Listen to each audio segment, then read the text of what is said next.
بيزيد أمي سبب سنرات وأنا سين جت إيسني يجتمع ما فيني سيجل شمالي سنمرة إنه في عين اللين فياده يعني والله جيدة سلام نبوده خنين أني بني أركيه الدو تكرر فده شلبته 2018 جرنا منياتا خنا وجين الدو ده أشتى ده بني تره والأركينه لما نجيا كأنما سلا أرومون ولا ما كمنا واسدي كم ونسى دير نتكمنو أجودونه تربان تكف والفارسو هجي بريدو دوران إفجلت ناركنون ده في دورة كابو حلو بافتشو دابو أكا خلونا ورابيسا وقوما ريفك هنيا يمكن أمو أكا مالتي قنورا وريقمان هذا نوغو رجول أنا رابو كمنا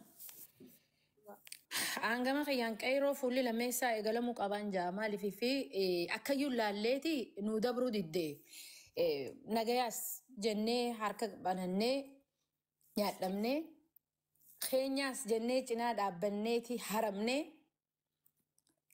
خنافو وني نباسا جراتشو في جراتشو دابا وان تاتف أرومون بيرا خيسا باتي أما في فوتو إسا وري أجيسي اسني متنفتا وري أكا إني دوفا دولي إني متنفتا بويل لينو الأوركاني أول تلينو الأوركاني كان أول لين لينو جناج أهاني لفتيني استينيا دساميني استينيا جانيك اللي نسلينو راجو فاني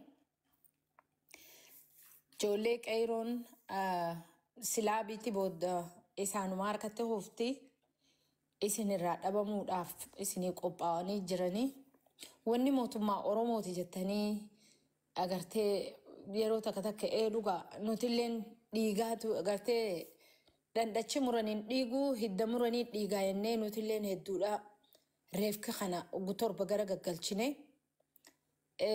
as boodanatti hin fakkaatu hulaan nagayaatis cufamtee hulaan ajjechaadhaa duraanuu nuuf banaadha turte nutiitu karaa kamiin seenanii agartee hanqa harka qabanii nu naqanii itti deemnee ifajjeesuu dhabne waan kana ta'e jecha Haacaaluu sirban boyan agarte torban lama ol qabne achumatti dhiisne waan kichuu amma waan agarte yeroo isin ijaagurra qabdan kada geessan dhufe malee yeroo keenyatti waa hedduudha qabuu ture magaalaa seenuu dandeenyu ture akka dhaloota Oromootti duraan filaa fi billaa qabannee mancaa agarte laftiniin anitti dhaladhe san magaalaa seenti so alaabaan hin bu'in ottuun seenuu hin dandeessu jaame warratti murtaa'ee dardara tafasaanii nyaachisan an fuula kiyya duratti hin arke waan taphaatii miti waan sobaatii miti beekadhaa baarzaa firee biyya teenya achitti akka re'ee miila afran walii hidhanii haada jidduu kaayanitti ijoollee san akkasitti aboo saanjaa kanaan murumana raamuru osoo jedhuu jechuu wanni kuni lafa bubbultee jirti.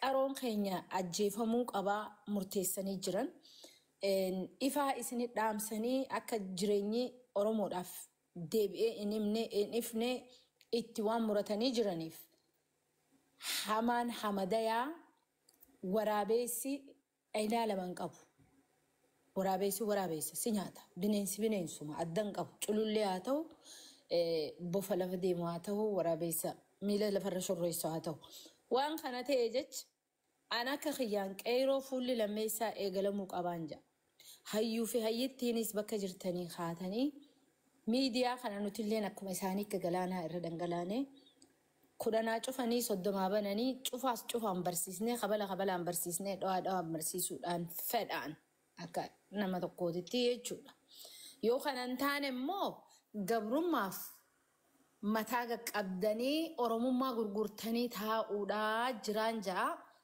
namni fuula nagayaatiin haasawaan yookaan ammoo mariidhaan dhumtiyettan lafaa dhumuudhaaf qophaa'a mariin isinii mari'atan talafarraa isin xaraganiini waan kana taate jecha xaragamu yookaan firraa xareedanii jiraachuu lameen kanuma addunyaan nu qofaatu du'a lakkaawwachuu jira malee namni biraan nurra lakkaa'u jira qabaadha arraas kana isinii alaalchini boru kaan jaanii nu lakkaa'u jiran reefki khasaaniittaha akkaataan itti sin sabbarsiisanii gartee dhadhawanii itti sin raffisaniis maal jaansa ni axxaarraam jaammoo ni xaraaraam jaam warri rabbiin ummata hashara garbuu sun maal jaaniin ni xaarraan jaanisa hanga axxaarraanii jaaniiti afaan bananii ta'anii jechuudha. Saniini isin gaggeessan dhugaa rabbi wallaahi arra guyyaa maqaa qabu ayyaama guddaadhaan nuti gaddii nutti dhufe garuu Oromoo waaqeffattuu hin jenne Islaama hin jenne Kiristaana hin jenne takka kee maqaa Oromootiin waan dhumu jirtuuf waan afaan walitti qabattee teessu hin jiruun jaanii sitti dheereesse intalatii galatoomee naquu keetii fi wanni nuti irra duuluu qabu. Maal jedhe likkinnaas gabbaachuudhaan lan jedhe likkineenee jechuudha. Kunis balbaltii nagayaa hamarii dhumte jee battee ajjeesee nu garsiise. Akka isaafis dhumte garsiisuun teessisaadhaan jaa galatoomaa ana kanatti agressiiftee dubbadhee hin beeku. Garuu amma bakka itti dhaabbattuun arka. Kanaan jaa horaa bulaa galatoomaa umrii dheeraadhaa. Galatoomii yaada bilchaataa kaasti. Saa kanatti wanni Oromoo rakkisaa jiru waa lama. Tokko kaboo jira. Ajjeeses nooliin bu'a. Eenyuuf dhaabbataa jira waadda beekamaa hin jiru. Maaliif ajjeesee nu dura fiigee bu'aa jira. Amma saa kanatti ajjeesee miidiyaa harkaa qaba. Oromoon karaa hedduudhaan rakkataa jirti. Kanaafuu gizee hunda bara irratti Oromoon boohuu dhiistee silaa akka Oromummaatti tokko taanee adeemnu yoo ta'e malee duutii Oromoo irraa hin dhaabbattu. Kana boodallee hayyoota hedduu dhabuu dandeenya akka kanaan yoo deemne jechuudha. Maaliif namoota hedduu namoota ciccimaa namoota hedduu dhugaan Haacaaluutu Qaayilaa irraa hin bahin dhugaa nama biraa ni baasna takkiin ni baha ja'amee eeggamuunis waan akkasitti wanni ja'amuu miti. So kanaafuu Oromoon hundi akka paartiitti osoo hin ta'in akka Oromummaatti ilaalcha Oromummaatiin yoo hin deemne ta'e dhiiga nama qulqulluu dhiiga nama meeqaatu gannaqamaa jechuudha. Kanaafuu akkasitti deemuu qabna. Amma immoo boo'uu caala piroofaayila laxxafachuu caala ilmaan isaatiif Oromoon gargaarsa amma feesbuuk irratti akkaawuntii laxxafamee jira takkiin maxxanfamee jira. Akkaawuntii sanarratti waan qabdan gumaachaadha. Maniinis bitamuu qaba. Ilmaan isaa kanaaf waan tokko godhamuu qabaaf jechuudha. Maaliif kan usneetuma boo osoo hin ta'in waan faayidaa qabu irratti yoo xiyyeeffanne bareeda. Namni tokko gaafa du'ee boo'uu fi boochisuu namni gaafa lubbuun jiru nama jabeeffachuu nama keenya jaanii ifitti hirkisuu aadaa nuuf haa taatu Oromoo. Gaafa inni mana hidhaa keessatti akkasiin rakkatee kiraanchiidhaan deemu ture nama hedduu dhukkubsate sababa Oromootti nama hedduu dhukkubsate eega gaafa mana hidhaatii bahee fayyaa nama akkasitti qabuu miti nama isa beekutu dubbii kana nu hime jechuudha. Miidiyaalee hin hedduu dubbataa jira waa'ee kana irratti. Eega gaafa mana hidhaati akkasitti rakkisanii bahee nama akkasitti gammachuudhaan illee jireenya bareedaa jiraachuu jiru miti. Waan goonu tokkollee hin jiru boonyee boochisuu waan dandeenyu haa gargaaruun jechuu barbaada. Galatooma namni biraa waan dubbattu sorry Rashidaa waan dubbattu jiraatte ani boo'uuf deemaa. Galatoomii abattee dhukkubni isaa dhukkubuma Oromoon akka bilisa baatu jedhee dubbateetu itti bite dhukkubaas hidhaas barataadha. Isa qofaan dalagatee haa jiraachuu danda'u. Oromoon tuni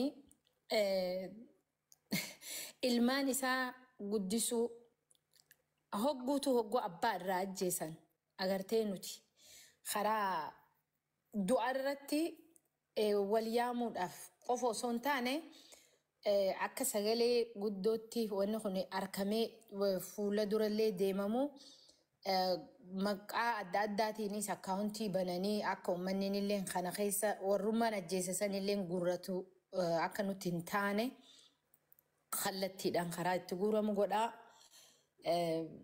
Silaagaa gaddi keenya gadduma eenyutti aana laata inni eeggachuudha malee yoo usnee teenye kan nu baasu natti hin fakkaatu.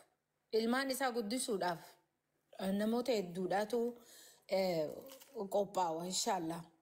Ammas Adda dureedha. Jira Rashida. Ani barkana Oromoon hundinuu aktiivistii irraa beekaa irraa gaazexeessaa hundi isaatu nama waan kana raawwate ni beeka yoo dhugaa dubbanne jechuudha.